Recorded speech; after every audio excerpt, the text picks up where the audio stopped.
موجودہ دور میں ملک میں بے قصور مسلم نوجوانوں پر شرپسندوں کی جانب سے جان لیوا حملے ہونے کے واقعات پیش آ رہے ہیں۔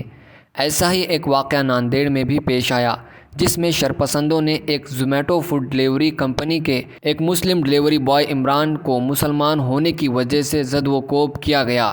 زومیٹو ڈیلیوری بوائے اپنا آرڈر پہنچانے شہر کے بجرنگ نگر پہنچا تھا، تب یہاں چند شرپسندوں نے اس پر حملہ کر دیا۔ اس سلسلے میں ایک شرپسند کو پولیس نے گرفتار کر لیا ہے۔ تفصیلات کے مطابق ہولی 7 مارچ کو زومیٹو کا مسلم ڈیلیوری بوائے عمران پارسل لے کر شہر کے بجرنگ نگر پہنچا۔ پارسل دینے کے بعد جب یہ مسلم نوجوان اپنی گاڑی پر کھڑا ہوا تھا، اتنے میں سامنے سمت سے 4 شرپسند نوجوان یہاں پہنچے۔ ان میں سے ایک نوجوان نے مسلم ڈیلیوری بوائے کو تھپڑ مار دیا۔ اس کے بعد اس کے دیگر ساتھیوں نے بھی مار پیٹ کر مسلم نوجوان کو گاڑی سمیت نیچے گرا دیا۔ اس کے بعد ایک شرپسند نوجوان روڈ پر پڑا ہوا لکڑی کی لاٹھی اٹھا کر لاتا ہے اور مسلم ڈیلیوری بوائے کو مارنے لگتا ہے۔